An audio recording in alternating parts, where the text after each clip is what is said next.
Olá, meus amigos, minhas amigas do Facebook.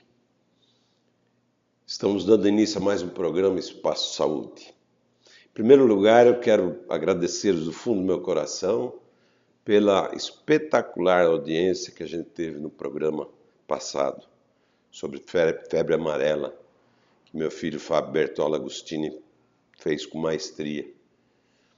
E estamos aqui para mais um programa. E só apresentar para vocês as visualizações, a gente teve 2.900 visualizações. Então, realmente, para a gente é bastante gratificante, tendo em vista que a gente está com vocês aqui há muito pouco tempo. Então, já chegamos a atingir uma meta de quase 3.000 visualizações, é bastante gratificante. Então, a gente acredita que esse programa trate realmente, como é da área de saúde, então a gente sabe que é um programa de utilidade pública. E para isso estou trazendo hoje mais um convidado bastante especializado, Dr. Vladimir, que é colega também da Faculdade de Medicina do ABC e cirurgião cardíaco. E eu pediria que ele mesmo se apresentasse a vocês. Muito obrigado pela sua participação. Eu que agradeço o convite. É uma honra, um prazer estar aqui nesse programa, que cada vez tem crescido mais. Parabéns por isso. Meu nome é Vladimir Saporito, eu sou da Faculdade de Medicina do ABC, sou ligado à disciplina de cirurgia cardiotorácica aqui da faculdade, e minha principal atuação hoje tem sido na área de marca-passo. Está atuando aqui no Hospital Mário Covas de Santo André, e também no Hospital de Clínicas de São Bernardo, ambos ligados diretamente à faculdade hoje, como hospital-escola, né? Mário Covas é o hospital-escola da faculdade. Como cresceu a nossa Faculdade de Medicina da ABC? Para quem conhece, conversando, é 73, o senhor falou? Eu? Sou de 78. 78, perdoe. Eu sou de 90. Quem conheceu aquela faculdade, quem vê hoje, realmente... Graças às nossas lutas também. Bastante. Né? Muitas lutas, muita greve. Muita greve, muita briga. Bacana. Mas é uma faculdade que hoje é considerada uma das melhores do estado de São Paulo. Com certeza, com certeza. Então, Vladimir, o que a gente pode falar? Marca-passo. Primeiro, o que é marca-passo? Só para... às vezes tem alguns amigos que estão assistindo não têm nem ideia do que seja um marca-passo. Né? Hoje, o que seria o marca-passo? O marca-passo seria uma forma de você regularizar uma frequência cardíaca baixa. Então, ele não é nada mais, nada menos do que um microchip ligado a uma bateria de lítio e iodo. Esse microchip ele consegue sentir a presença de batimento cardíaco e, na falta desse batimento cardíaco, ele gera um pulso elétrico. Esse pulso elétrico faz o coração contrair. O coração tem duas propriedades muito interessantes. Uma é de autoexcitabilidade. Então, ele por si só tem contração cardíaca. Então, ele não depende diretamente de outro órgão para contrair. Se você pegar um coração, exemplo, e deixar em cima da mesa, ele vai continuar batendo. Ele vai parar de bater depois de alguns minutos por falta de sangue, por falta de oxigênio. Ele mesmo tem a célula marca-passo. Outra propriedade é de condutibilidade. Qualquer ponto do coração que você estimular, faz o coração contrair como um todo. Isso permitiu que fosse criado o marca-passo, ou ele tivesse sucesso. Por quê? Ele gera um pulso elétrico em alguma parte do músculo cardíaco e esse permite que o músculo cardíaco contraia como um todo. Isso é uma das propriedades que permitiu o marca-passo. Assim, na prática, né? Claro, hoje o pessoal está bastante conscientizado, assistem muitas matérias, a televisão mostra repetidas vezes matérias. Mas eu cheguei a pegar paciente que quando eu falei marca-passo, parecia que você estava conduzindo o bezerro ao abate, né? Então, ainda existe estigmas em relação ao marca-passo. Porque eles visualizam como muito uma cirurgia cardíaca. Exato. E na verdade, como seria assim na prática? É um procedimento bastante simples, né? A maioria das vezes nós fazemos ele com anestesia local, inclusive. O máximo que a Quer gente... dizer que já começa por aí. Nem o risco anestésico existe, Existe. né? No máximo que a gente pede para aquelas pessoas que são mais ansiosas, uma sedação leve, para ela fazer aquele cochilo, né, digamos assim, e a Como se gente fosse complementa. uma endoscopia, Exatamente, bem colonoscopia. exatamente. Faz um dormonide, digamos assim, e a gente complementa com uma anestesia local, uma pequena incisão infraclavicular, embaixo aqui da clavícula. Através dessa incisão, a gente funciona uma veia que passa bem embaixo da clavícula, que é a subclávia. Através dessa veia, a gente leva um cabo eletrodo, é um fiozinho, vamos colocar de maneira bem simples.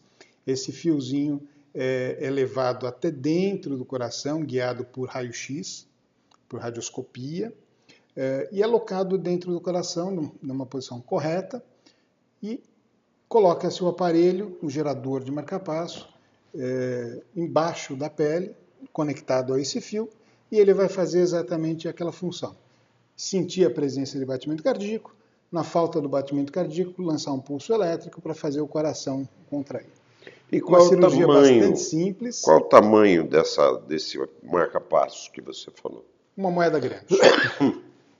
Uma moeda grande. O marca-passo pesa 30 gramas, mais ou menos, hoje. Tem uma durabilidade de 10 a 12 anos essa bateria, dependendo do uso do paciente. Interessante. Essa paciente que eu referi, quando ela voltou, ela falou, doutor, mas o senhor falou para mim que não doía nada, né? Mas até agora está doendo um pouquinho. Tinha uma semana. Eu falei, mas é um corte na pele. Não tem jeito. O teu medo era de uma cirurgia cardíaca. Ela deu risada, falou, não, é verdade. Qualquer cortezinho vai acabar doendo por um tempo, não tem como. E esse marca-passo, como eu disse, é feito com anestesia local, uma maneira bem simples, guiado por radioscopia. O paciente, hoje, a nossa rotina, ele vem no hospital, a gente pede para vir em jejum, interna, vai para o centro cirúrgico, o procedimento dura de 40 minutos a 1 hora, dependendo se existe alguma dificuldade, mas normalmente 40 minutos é o suficiente.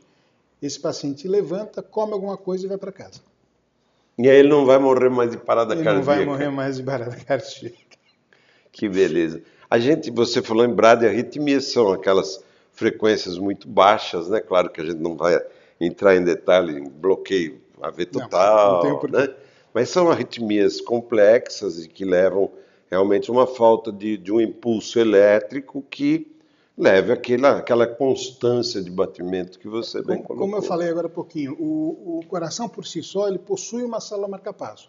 Ele mesmo faz seu estímulo e faz bater. Mas pode falhar, né? Pode falhar. Então, normalmente, ele funciona com 60 batimentos por minuto. Quando você começa a ter, muitas vezes, por degeneração da idade, ou então, no Brasil, é muito comum a doença de Chagas, né? Por infarto, às vezes, você começa a ter a degeneração... A própria idade, né? A aterosclerose. Exato, a senilidade. Você vai tendo uma doença dessa célula, digamos assim, e a célula vai ficando doente e vai diminuindo a frequência cardíaca. Às vezes até pontos que chega, eu peguei uma vez um paciente com 18. Poxa vida. De frequência cardíaca. Até eu fiquei preocupado, porque eu cheguei, ele estava deitado na maca, monitorizado, 18 de frequência cardíaca. Eu cutuquei ele acordou assustado, foi para 25. Eu falei, já tá bom.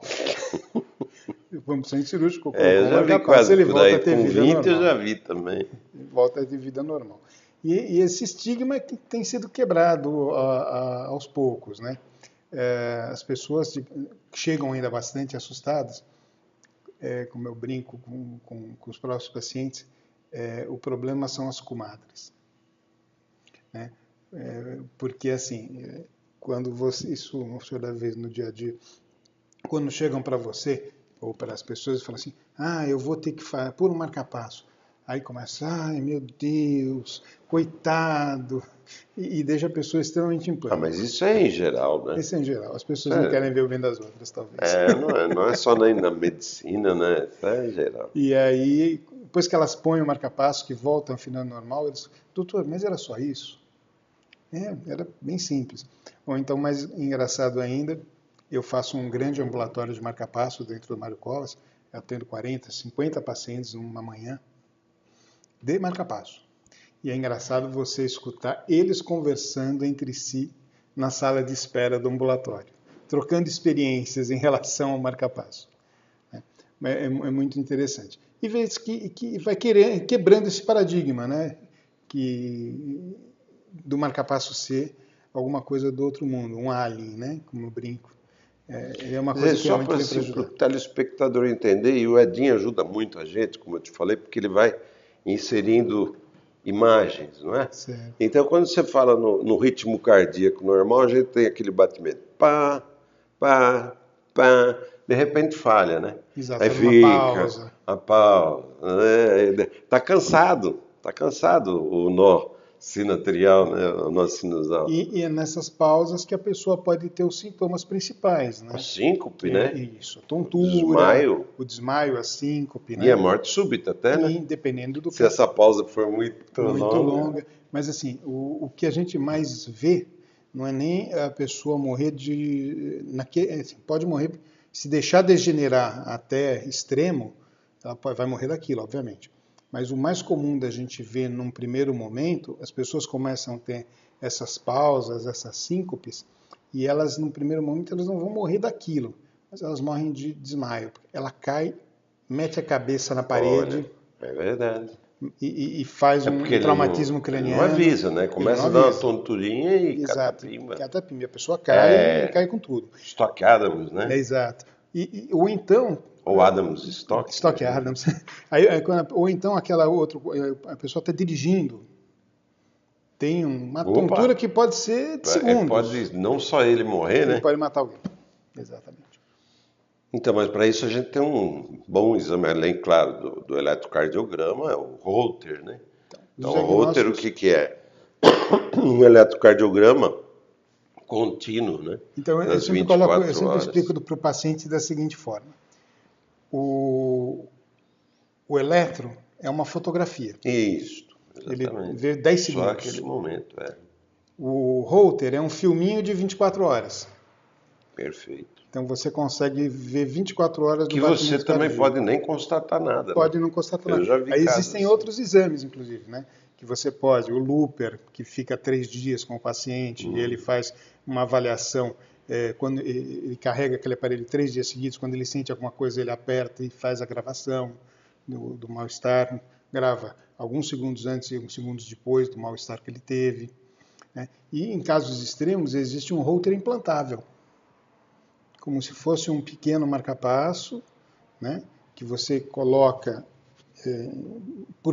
no subcutâneo, e essas baterias podem durar até 3 anos, e eles gravam continuamente Os os batimentos. batimentos cardíacos e, e aí a gente às vezes consegue fazer um diagnóstico difícil. Né? Que Então, bacana. Como evoluiu, né? Graças a mas Deus. isso evoluiu, o marca-passo, ele evoluiu. O marca-passo é relativamente novo dentro da medicina. Os primeiros estudos são da década de 30. Mas os primeiros marca-passos começaram a surgir na década de 50, os primeiros marca-passos implantáveis. Né? O primeiro marca-passo implantado foi, se não me engano, em 1952.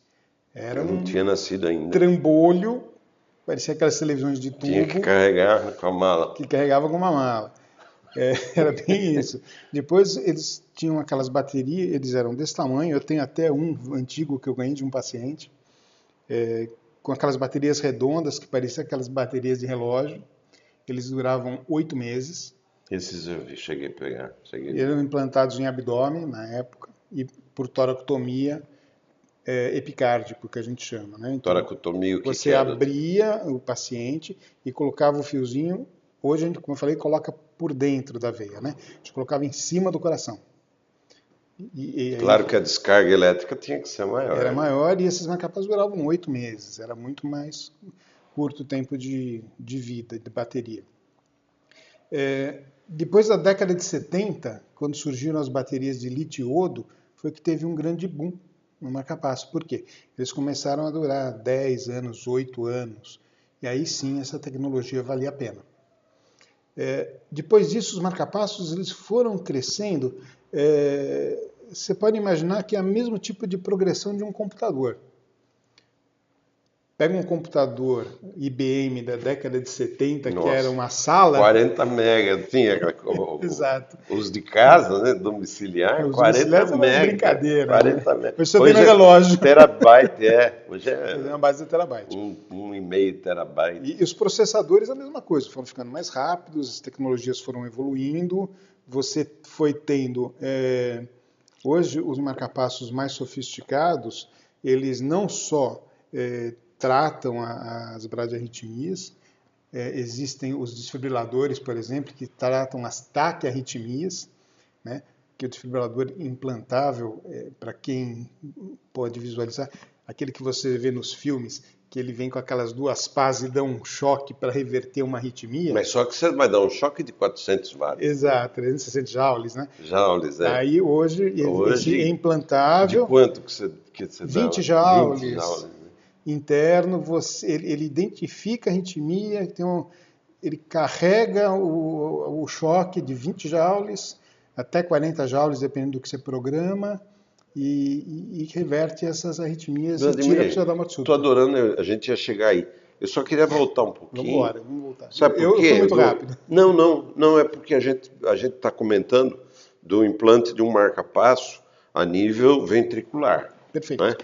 Mas a gente hoje tem aqueles que estão no átrio, né?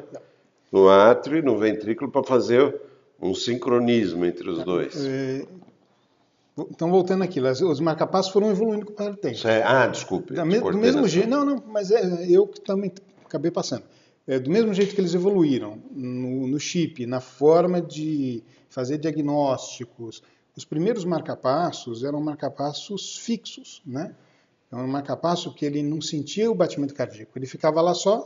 Tava nem aí com o átrio, né? Não dava nem aí com nada. Ele pegava no Se ventrículo. falhasse o batimento da pessoa, ele entrava na frequência dele. Os primeiros nem isso. Os primeiros eram fixos. Ele só ficava batendo. Ele que é o maestro. Ele só ficava ali. Cala a boca. Mais nada. Depois de um tempo vieram os de demanda, que é esse que sente e bate na presença. Ele abre um contador de tempo. Falhou esse contador de tempo. Veio o pulso a sentir o batimento cardíaco, ele deflagrava o choque elétrico para fazer bater. Com o tempo começaram a ver que se você estimulasse só o ventrículo, você mantinha a pessoa viva. Né? Mas você perdia a contração Você perdia a contração atrial. O coração é feito de átrios e ventrículos. Cerca de 20%. 30% do débito cardíaco. É bastante. É bastante. Então, principalmente se já for um coração algo debilitado, né? Então você começou a fazer a ressincronização átrio-ventrículo. Você coloca 2 fios, um eletrodo que vai no átrio, um eletrodo que vai no ventrículo, e o marcapasso ele funciona como um sincronizador. Ele sente o batimento atrial, deflagra no ventrículo, ou sente os dois, ou sente um e estimula um e deixa o outro. Ele faz toda essa coordenação. E a gente foi chegando mais além, falando nesse tipo de ressincronização. Por quê? Estudos foram descobrir que um paciente com insuficiência cardíaca, você tinha uma desincronização entre o lado direito e o lado esquerdo do coração também. Aí veio o ressincronizador. Aí veio o ressincronizador, que é um outro marcapasso com 3 fios, na realidade, com 3 eletrodos. Você coloca o eletrodo no átrio, um eletrodo no ventrículo direito, um eletrodo no ventrículo esquerdo, e você faz essa ressincronização cardíaca, que melhora, inclusive, a insuficiência cardíaca. Porque se bate um e depois de um tempo bate o outro. Exato. Principalmente nos pacientes com bloqueio de ramo. Os bloqueios de ramo esquerdo, com QRS bem alargado, quanto mais alargado, mais indicativo que existe a sincronia. Né? E aí você faz com que eles batam concomitantemente. Você acaba vendo no próprio eletrocardiograma, quando você faz esse tipo de estimulação, aquele eletro que era largo, aquele QRS, né?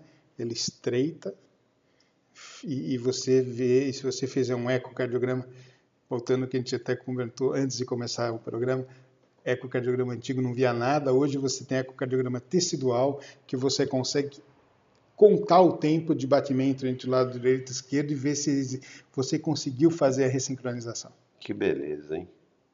Aí entra o que você estava falando, que eu te cortei, que é o desfibrilador, não é? E o desfibrilador começa uma disritmia mais grave, uma taquicardia ventricular, que o Edinho vai colocando as fotos pra gente, né? ou uma fibrilação ventricular mesmo, Exato. arritmias graves e mortais, né? Mortais, realmente Eu é lembro que eu isso. estava na faculdade, no pronto-socorro, e tinha um idoso que trabalhava lá, né? Um médico bastante idoso, e a gente constatou, porque já era tudo, né, no 6º ano, já estava cheio de rato como eu, que fuçava, né? E nós constatamos uma taquicardia ventricular. E claro, a mulher já começou a virar os olhinhos, Baixo pressão débito. caiu, abaixo débito. Então, o cardioversor e tal, quando ele entrou, falou, o que vocês estão fazendo? Eu falei, não, professor, está com uma taquicardia ventricular, nós vamos cardioverter, né? Não, taquicardia ventricular. Não precisa, deixa que ela sai sozinha. Ai, Deus é pai. Você sabe que eu tenho uma experiência de família, porque meu avô, ele era um miocardiopata isquêmico, e ele tratava, Traduz o que você falou, miocardiopata isquêmico, ele só tinha para uma doença cardíaca que enfraquecia o coração por doença do de obstrução músculo do do músculo do coração, coração por obstrução da coronária, da artéria. artéria. Aham.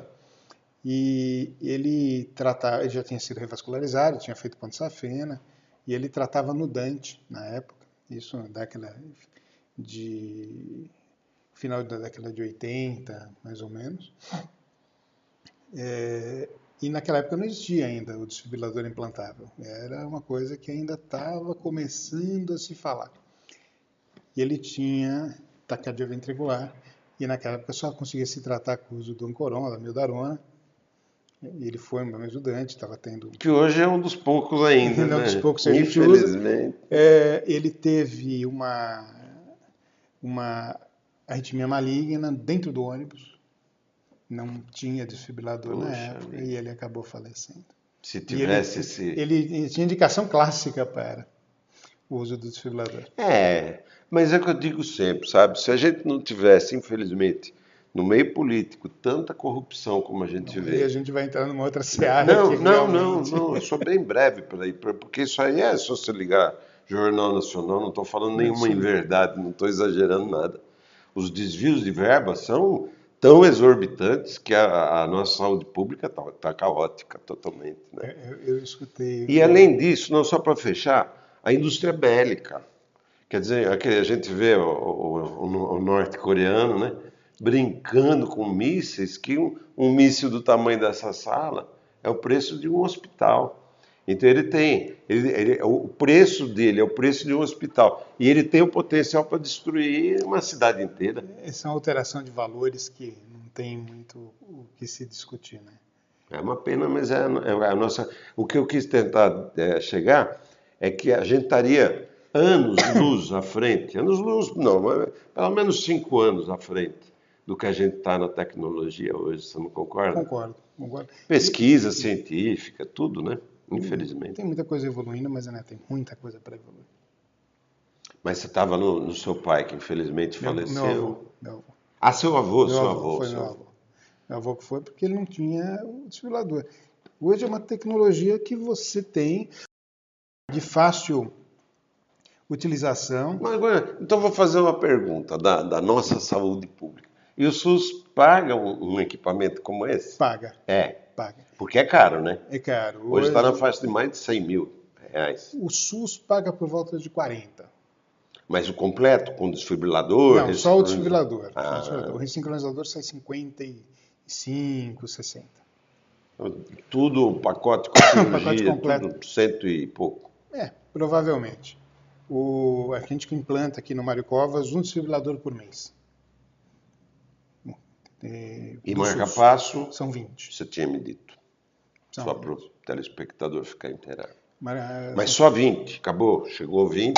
eles têm uma meta, uma cota de 20 Aí já marca-passos. tem que ir para a rodar por beneficência mês. portuguesa. Vai. Então, Paganese. na realidade, diminuiu muito os lugares que fazem hoje.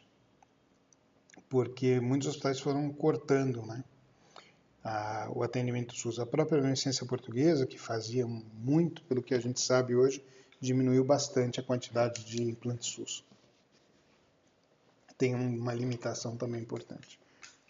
Que pecado, quer dizer que tem fila para o marca-passo, então. Olha, tem. Falar que não tem seria uma mentira. Tem. Dependendo do centro que você está, tem uma grande fila.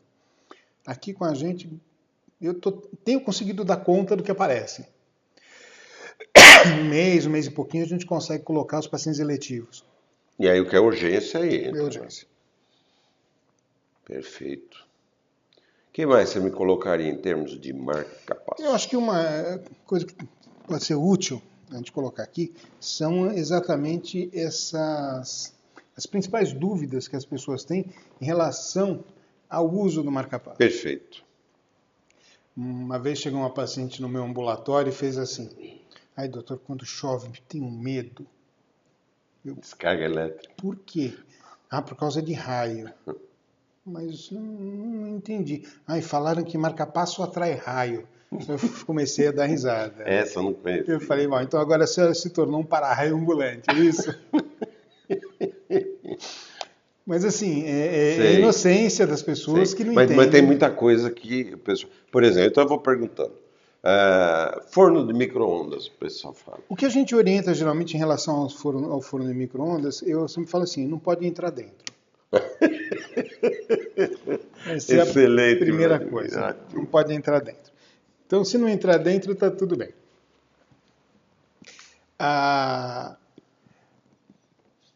São raros os escapes de energia ou as interferências que podem dar, mas como ainda existe isso tem que ser atualizado, porque está mudando muita coisa, eu já vou lhe explicar por quê. As orientações ainda são as seguintes. Forno de micro-ondas, quando tiver com o pratinho rodando, 1 metro. 1 metro é um passo. Não é televisão para você ficar olhando ali dentro, né? Apitou. Mas isso é porque tem o marca-passo ou para todas as pessoas? Não, marca-passo por causa de interferência eletromagnética. O que interfere no marca-passo é a onda eletromagnética. Tá, mas é porque tem muita gente que fala, radiação. Você não acredita nisso. Tudo bem. Mas também você não fica com a cara Não ficar com a enfiada. cara ali dentro, não é televisão, continuo falando. Então, a gente não fica ali olhando, 1 metro é o suficiente. Celular, que é outro lugar que tem onda eletromagnética. Tranquilo. 15 centímetros do aparelho quando você estiver falando. Opa, aí já é importante. Então, 15 centímetros é o quê? Se o aparelho está do lado de cá, é só usar o telefone aqui. Ah, perfeito. Paciente, se o marca-passo está do lado direito, usar o telefone do lado esquerdo. Do aparelho, do marca-passo em si. Marca-passo em si. Ah, ok. Vai fazer que nem o paciente. Doutor, eu sou surdo. Ele fala, compra um fone de ouvido. Antes, né? Compra um fone de ouvido e usa um fone ou de dissesse ouvido. antes, para colocar do outro lado, né? Fora isso, assim, porta de banco pode dar interferência, mas é uma em cada 100 mil. Geralmente a gente orienta a pessoa não passar na porta do banco, porque aquilo é um detector de metal. Vai apitar, aquele guarda que está ali na porta vai olhar para ele, velhinha de 90 anos de idade, vai achar que é um assaltante de banco e vai dar problema. Então é melhor apresentar a carteirinha e entrar do lado, não criar confusão. E há essa determinação a nível bancário. De poder passar. Perfeito. Só não vamos avisar isso para os bandidos, né? Porque senão vão começar a fazer carteirinha. Alguns bancos fazem aquela revista manual. Como é a mesma coisa em aeroporto. Pode andar de avião sem problema nenhum. Para for passando detector de metal, vai para o lado, avisa que tem marca-passo. Eles vão fazer aquele manual com um detector portátil que não vai passar em cima do marca-passo. Perfeito. O marca-passo, como eu falei, que essas coisas têm que estar mudando. O senhor deve ser de uma época que falava que marca-passo não podia fazer exame de ressonância magnética. Eu já ouvi isso também. Hoje pode. Tomografia. Tomografia não tem. Tomografia, raio-x, ultrassom, nada disso interfere. A ressonância. A ressonância, os marca-passos mais antigos, eles podiam criar problemas para o aparelho porque eles eram feitos de alguns componentes ferrosos. Hoje os marca-passos já são preparados para a utilização de ressonância de até 3 Tesla, dependendo do aparelho. A única coisa que precisa, assim, são 3, 4 meses depois do implante, ter sido feito, para você ter uma cicatrização completa. Depois disso, você faz uma programação especial, chama um técnico da empresa, ele faz uma programação especial e a pessoa pode entrar na ressonância e fazer o exame, coisa que até sei lá, 3 anos atrás, 5 anos atrás, acho que foi o primeiro feito 5 anos atrás, era extremamente proibido. Você não podia nem passar nem perto da ressonância. Né? Então, essa tecnologia está evoluindo. Então, a ressonância hoje, dependendo do marca-passo, já é possível. As interferências são cada vez menores. O meu chefe da disciplina da faculdade, ele que fala que quando ele era residente, eles punham um marca-passo e aí as pessoas passavam numa sala. Na sala tinha liquidificador, televisão, a pessoa rádio, a pessoa ia ligando e desligando para ver se dava interferência. Era uma bancada com eletrodoméstico. Eu olho para isso na utopia, né? Não vivi essa fase. Mas cada vez mais a gente vê uma proteção maior, maior e menos interferências, marca-passos mais sofisticados, com diagnósticos, hoje tem marca-passo que avisa o médico se o paciente passou mal. Existem marca-passos que ele se conecta ao celular, manda uma mensagem para uma central, essa central avisa o médico que aquele paciente está tendo alguma alteração. Tudo tem um custo, óbvio, né? Mas os mais sofisticados já fazem isso.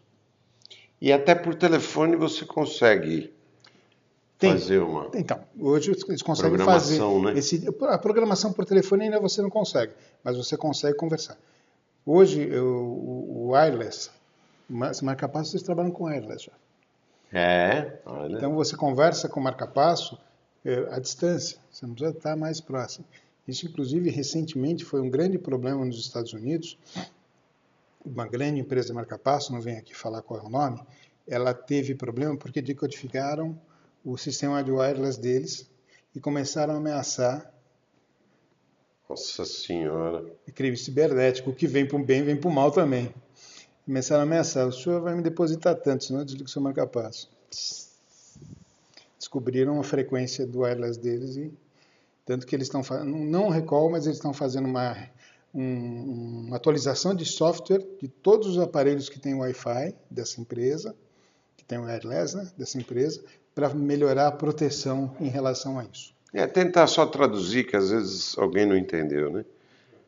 Passa numa linguagem mais popular, exatamente o que você falou. Bom, de uma forma geral, o marca-passo trabalha com rádio. Que é wireless, né? O marca-passo trabalha com uma radiofrequência por onda de rádio, vamos colocar dessa forma, e você consegue, através de um outro aparelho, entrar na onda de rádio do aparelho do marca-passo, e isso você conseguiria, teoricamente, mexer na programação do marca-passo. Isso é um bandido bem... Essa foi pesada quando aconteceu. No Brasil não aconteceu, foi nos Estados Unidos. Mesmo assim, a empresa já fez tecnologicamente de ponta. É bandido bom, né? Hacker de primeira linha. Virtual. Mas, assim, infelizmente, as pessoas usam, às vezes, a tecnologia para o bem e para o mal. É o drone, assim, né? É o drone. O drone, que às vezes é usado para diversão, às vezes para captura de bandido e às vezes para roubar, né? Então, essa tecnologia tem evoluído muito. E esses marca-passos, eles têm cada vez uma sofisticação maior. E a gente consegue melhorar a qualidade de vida. Continuamos voltando ao que a gente estava. De uma maneira bem simples, um implante simples, sem nenhum risco anestésico, zero. O risco de uma cirurgia dessa é muito pequeno. Zero. Tá. O que eu tive uma dura experiência, você conhece Roberto Pando Serrano, né? Sim. Foi meu padrinho de casamento até. E uma ocasião eu estava de plantão no Hospital Heliópolis, na UTI. UTI eu ficava na unidade coronariana, então. E o pessoal do pronto-socorro me chamou, que tinha uma paciente em BAVT. O que é BAVT? Bloqueio átrio-ventricular total. Ou seja, o estímulo nasce lá no átrio, mas não consegue estimular o ventrículo. Então, com isso, a frequência vai lá embaixo. E essa estava, como eu te falei, com 30, né? Entre 20 e 30 batimentos por minuto. E eu levei essa paciente para radioscopia, onde eu tentei implantar o marca-passo, coisa que eu já tinha feito centenas de vezes. A única coisa que a danadinha vinha da cava superior e ia para a cava inferior direto. E eu tentava. Ele escorregava. Eu tentava rodar o danado, né? Mas escorregava. Nada. Ele ia direto. E eu fiquei quase 2 horas com a paciente em baixo débito relativo. Ela estava consciente, tudo, mas uma frequência baixíssima. E 4 horas da manhã, o que eu vou fazer? Esperar às 7 horas da manhã? Talvez ela nem aguentasse. Peguei o telefone e liguei para o meu querido padrinho de casamento. Falei, Pandola, estou com um caso. Aonde é? Eu falei, aqui no Heliópolis, na unidade coronariana. Mas você é muito amigo, né? Coitado, não estava de plantão, sem ganhar um tostão. Pois ele foi, 4h30 ele estava lá. Ele levou 1 hora para conseguir, porque acontecia a mesma coisa. Eu ponho a experiência. Então, mas é isso que eu queria ver com vocês. Você já teve algum problema assim? Tem casos que são mais difíceis, né? Tem é casos claro que isso aí mais. ele está mostrando as imagens, né? Então ela vem assim, né? Como eu descrevi, ela vem de cava superior e vai para entrar pelo átrio direito e migrar através da tricúspide para o ventrículo direito. Tem casos que realmente corações muito grandes, às vezes talvez tenha evoluído também o catéter, né? Nesse tempo, estou falando coisa de mais de 20 anos atrás. Os eletrodos hoje eles são extremamente finos, flexíveis. A imagem da radioscopia é bem melhor do que daquela época, provavelmente. Tudo isso facilita bastante. E aí vem a experiência, né, de fazer muito marca-passo. Mas isso que eu te falei, quer dizer, hoje mesmo, na mão do Roberto, eu já tinha ficado deu trabalho, quase 2 horas, e ele mais 1 hora. Hoje mesmo eu peguei um caso totalmente atípico. Uma anomalia de cava superior, onde que o paciente tinha uma cava esquerda, que a gente chama. Ele tem uma anomalia. Da subclava esquerda sai uma segunda cava que entra no átrio direito por uma outra posição. Para colocar esse marca-passo, você tem que ter a experiência. Porque é o que o senhor falou. Precisa saber a anatomia, para imaginar onde vai, porque é quase um looping para você fazer aquilo. Né? Mas aí já... Aí tem os mais de 10 anos de experiência, né? Eu tenho mais de 25 de marca-passo. Olha isso. Só de marca-passo. Eu brincava com as pessoas, eu falava assim, eu já fiz uns 2 ou 3 mil. Não, agora eu já estou na base dos 5, 6 mil. Imagina, eu faço 95% dos marca-passos do Covas, sempre tem um residente que a gente deixa fazer. Você imagina fazendo só aqui no Covas 300 marca-passo ano, fora o que a gente faz em outros serviços. Você trabalha onde mais? Atualmente eu trabalho, a gente tem o Hospital Assunção, que a gente opera lá, o HC de São Bernardo, o Mário Covas aqui na faculdade. Aí eu trabalho em outros hospitais do interior de São Paulo, que médico tem jeito, né? Ainda mais que notícia ruim. Só quem está na nossa pele sabe. Você vai chegar na minha idade, meu fim de semana já começa na quinta-feira. Então está bem melhor que o meu. Me perdoe a piada, o modo de falar. Eu brinco com as pessoas que eu sou adventista. Mas ser adventista, não, eu não trabalho de sábado, me recuso. A gente já começou cabelo branco, acho que a gente já... Então, eu brinco, eu sou adventista. Não, nada contra a religião, pelo amor de Deus, muito pelo contrário, respeito muito. Mas é uma forma de brincar e falar que tem uma hora que você precisa de um dia de descanso, realmente. Uma outra pergunta, Vladimir, o pessoal se preocupa muito com isso. Qual a duração de uma bateria de marca-passo? Depende do que o paciente utiliza. Como a gente comentou no início, ele sente o batimento cardíaco e estimula conforme a necessidade. Quanto mais ele necessita estimular, mais a bateria gasta. Quanto menos ele estimula, mais durabilidade ela tem. Então, eu tenho marca-passos que ele vai durar de 8 a 12 anos. Compensação, eu já tive marca-passos que duram 15. Eu já peguei um marca-passo que tinha 18. Olha. Porque a paciente, na realidade, ela usava 20% do tempo. 80% era batimento cardíaco próprio. Ele só entrava naquela, seu exemplo, na pausa. Então ela tinha lá 300 pausas por dia. Ele entrava 300 vezes e o resto ele ficava parado. Batia 3, 4 vezes, o ritmo sinusal voltava. E ficava. E esse marca-passo vai durando. Que bacana. Mas é uma área muito interessante. Mistura medicina com informática, com engenharia. Né? É uma área bem... Você precisa saber física, né? Você precisa saber bastante anatomia, porque tudo isso é condição elétrica, né, que a gente trabalha. De uma forma ou de outra, o coração ele tem, né, é uma construção, uma casa. Tem parede, né, que é a musculatura, tem as portas, que são as válvulas, que abre e fecha, tem o encanamento, que são as coronárias, e tem a parte elétrica, né, que faz o coração bater como um todo. Então, a gente trabalha hoje como um construtor, né? Conserta encanamento entupido, acerta a parte elétrica, melhora a musculatura, troca a porta. A cirurgia cardíaca é bem isso mesmo. Eu, quando fazia residência, fiz a residência no Hospital Heliópolis, né? Fiz um ano de clínica, depois fiz um ano de cardiologia. Então, fiz um internato lá também. Aí a gente teve o concurso em 80 para o então INAMPS, né? E nessa ocasião eu era residente da cardiologia e a gente passou um longo período dentro da coronária com mestres excelentes, o Dr. Cícero, por exemplo, né? Dr. Demétrio. E eles gostavam muito da questão da doença do nó sinusal. Então a gente fazia muito estudo. O que é a doença do nó sinusal? Pelo próprio envelhecimento, como a gente falou no começo do programa, então começa a haver falha, né, nesse sistema, porque o nó sinusal nada mais é do que um maestro, né? Exato. Ele está regendo tudo.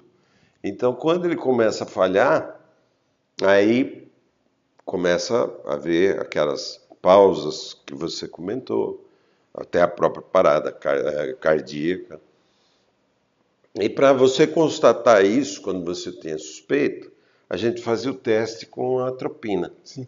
E fizemos um trabalho, publicamos o trabalho, mas eram muitas ampolas de atropina que você usava, 10, 12, né? Dependia, claro, da massa do paciente e da resposta que ele fosse tendo. E esse trabalho a gente estava a todo vapor. No exame que eu fui fazer com o Dr. Filipposi, né? O exame por então INAMPS, naquela ocasião, a primeira pergunta dele: diga o que você sabe sobre doença do nó sinusal. Ah, na dor de braço. Nossa, que maravilha, rapaz. Aí quando eu comentei, né, eu falei, nós estamos fazendo um trabalho onde a gente usa essa dosagem, nem lembro mais, mas era por essa faixa de 10, 12 ampolas, né, mas só que o paciente monitorizado, com todo o material ao lado, tudo. E você realmente tinha que estimular e depois ver o efeito rebote, né?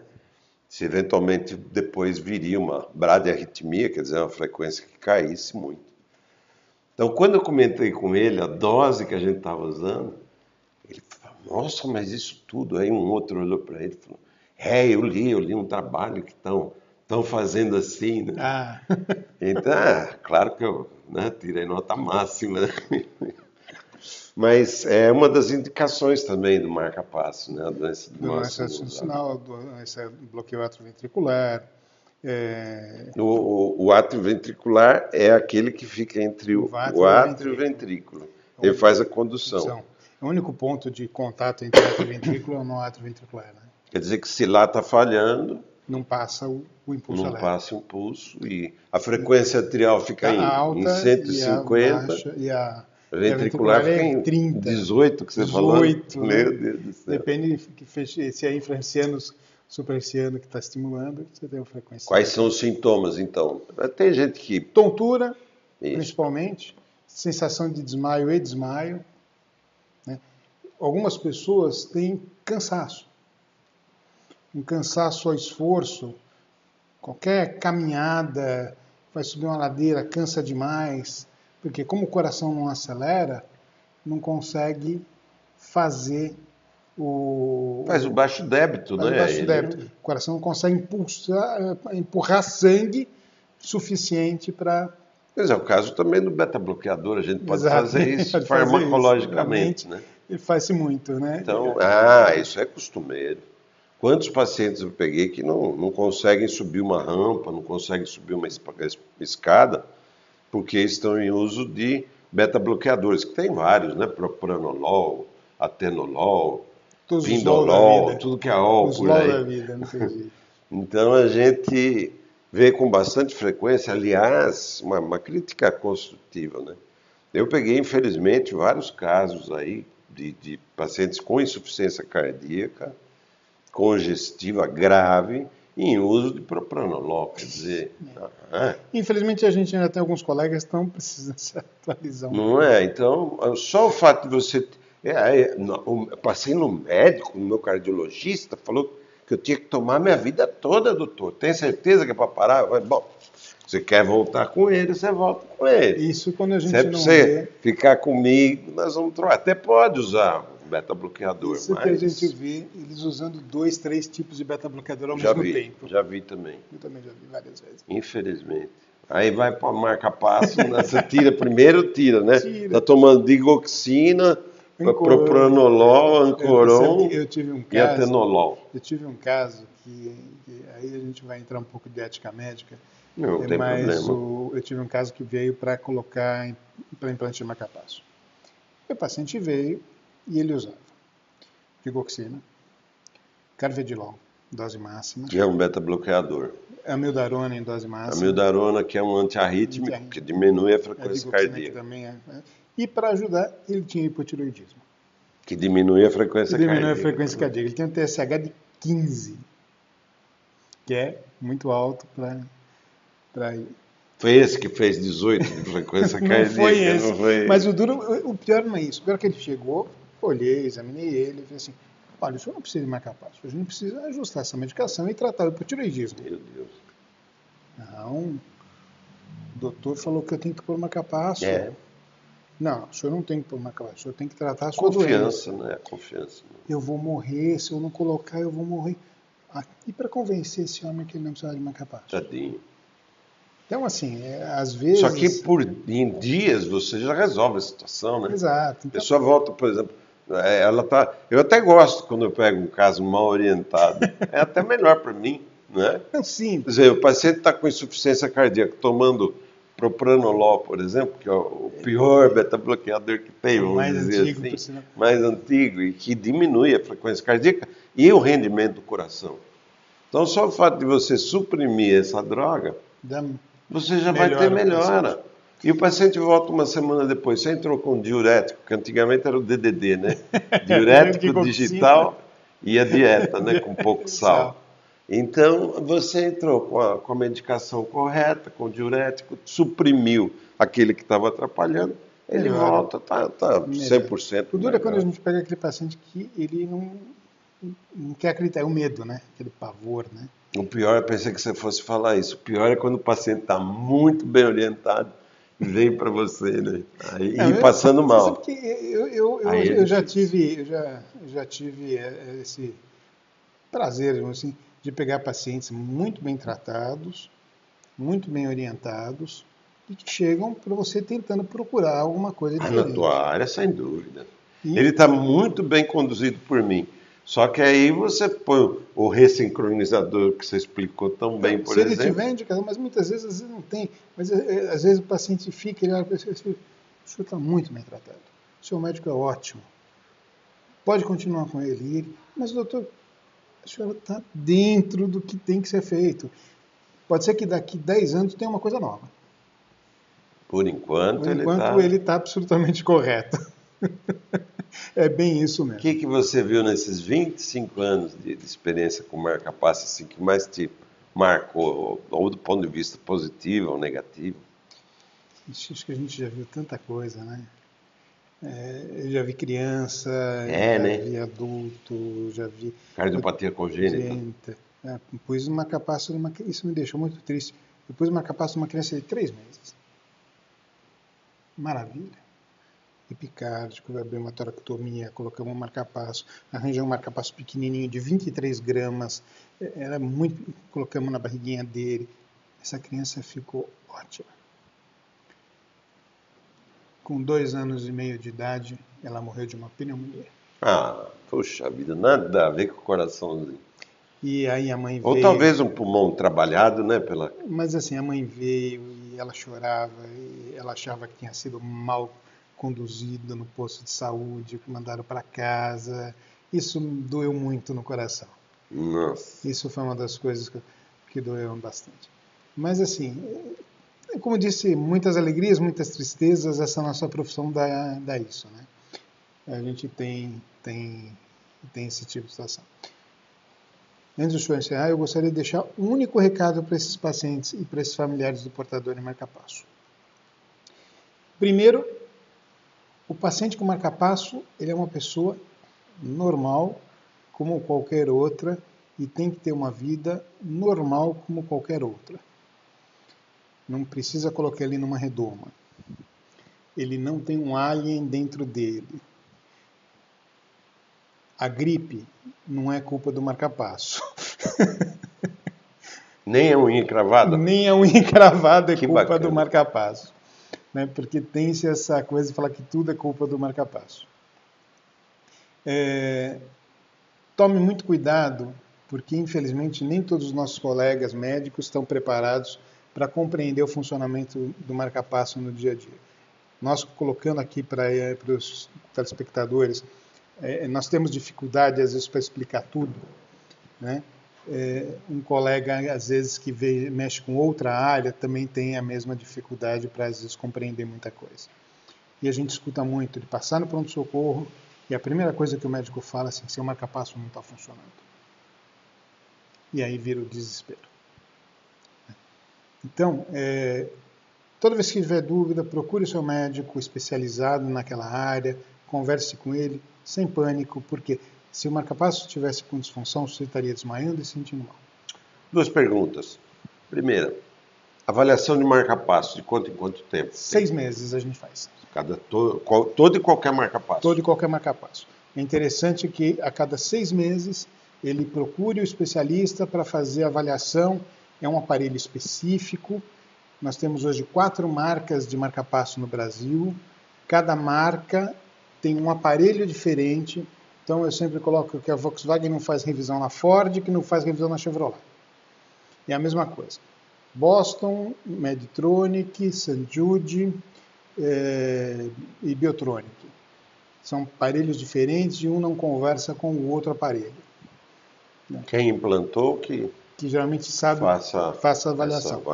Eu, aqui no Mário Cosme, por exemplo, eu tenho os 4 aparelhos, porque eu tenho um ambulatório muito grande, gigante, que atende gente que vem do Brasil inteiro. Então a gente tem esse tipo de aparelhagem porque é necessário. Tá. Uma última pergunta muito importante também. Em termos de SUS hoje, o que se exige para a indicação de marca-passo? Claro, o paciente está sem medicação, não é? Eu tenho um holter, por exemplo, demonstrando uma doença de nó sinusal, uma disritmia, já é o suficiente? É o suficiente. Se o paciente tiver a disfunção comprovada, realmente dentro dos parâmetros do consenso brasileiro. Existe um número, por exemplo, de paradas sinusais que a gente... Normalmente é aquelas pausas que o paciente está começando a ficar sintomático. Ou então elas se tornam um número muito alto, mesmo que sejam noturnas, porque essa é a doença progressiva, né? Ele está tendo noturna hoje, daqui a uns dias ele vai começar a ter diurna.